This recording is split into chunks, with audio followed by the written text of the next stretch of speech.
Nothing beats a perfect plate of jollof rice. This is a staple dish. If it ain't at the party, best believe I ain't coming. Okay? It can be spicy, sometimes smoky, but always full of flavour.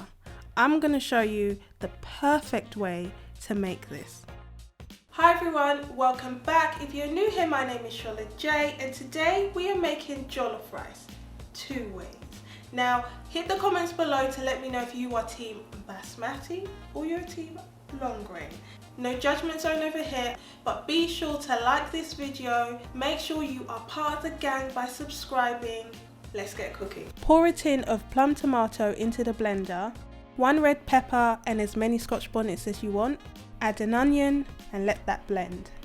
I blend it until it's completely smooth.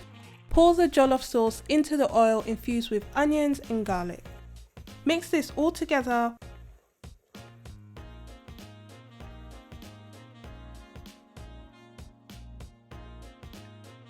We're going to add the puree, the curry, and the bay leaf. Yes, this isn't the typical traditional way. Usually you fry your puree, but this is the way you can get your jollof rice tasting consistent by controlling everything.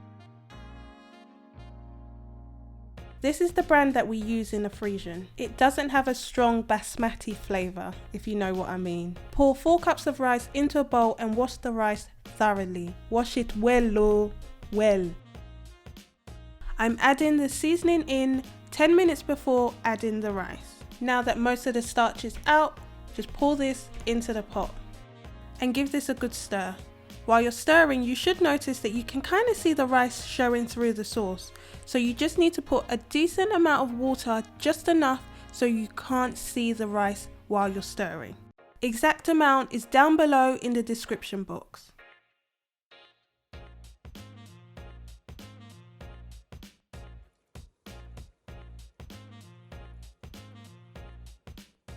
If your sauce is just a tiny bit salty, you know you've got it right, because once you add the rice, it's going to have just the right amount of flavour.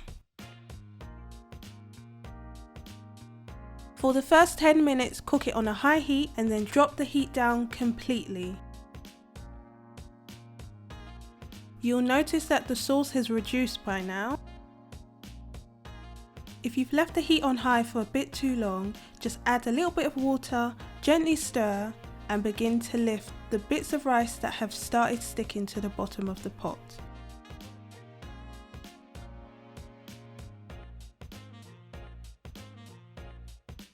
I'm going to leave this to cook for about 20 minutes untouched.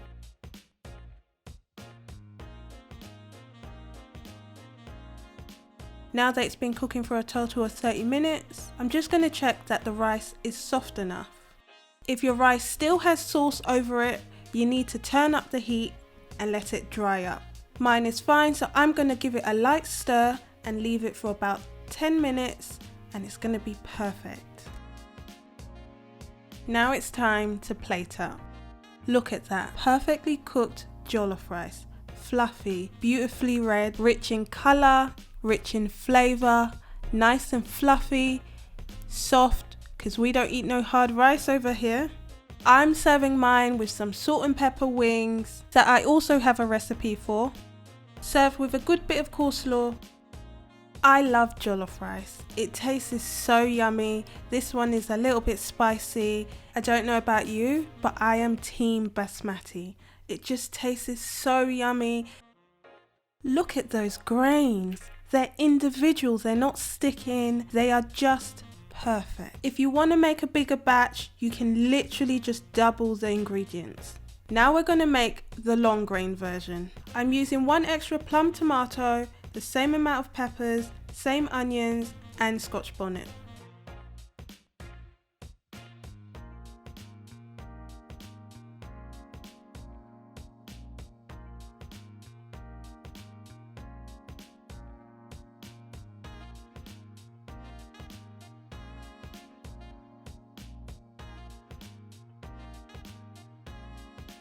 Here I'm showing you the consistency of my jollof sauce. It's nice and smooth. I'm adding 1 cup of oil, half an onion,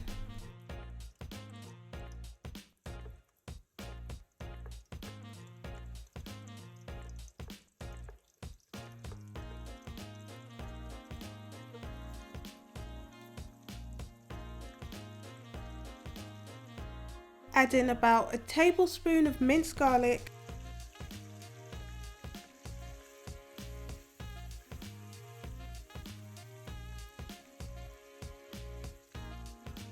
I'm pouring the jollof sauce right after the garlic because that thing burns real quick.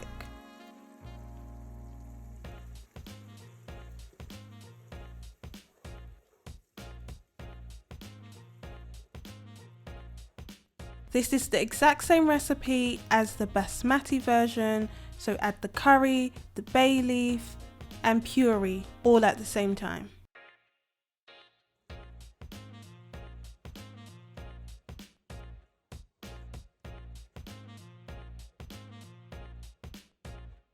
Go in with a litre of water and bring this to a boil for about an hour.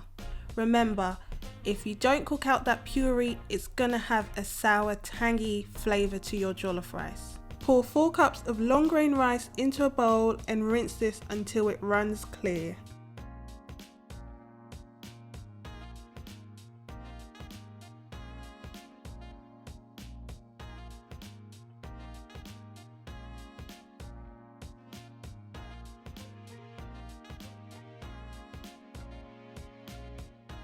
Now that the sauce is ready, add a tablespoon of all your seasoning and a teaspoon of salt. The full amounts of seasoning is down below in the description box. Pour in your rice and let this cook on high heat for about 10 minutes. After about 20 minutes, you want to give this a good stir. All that sauce that's sitting on the top, you want to mix it in with all the rice so it's an even colour. After 20 minutes, if your rice has still quite a bit of sauce, you want to turn up the heat to a medium so it can dry up. Once you're done, leave it to steam for another 15 minutes. If you like that smoky jollof rice, turn the heat all the way up. You basically need the bottom of your pot to burn so that you can get that flavour. All that's left to do is plate up.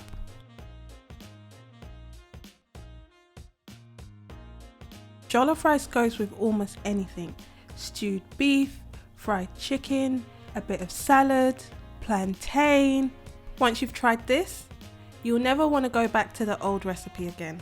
Remember to like this video, comment below what recipes you want to see next, and I'll see you next week. If you do give it a go, make sure to send me a picture on Instagram.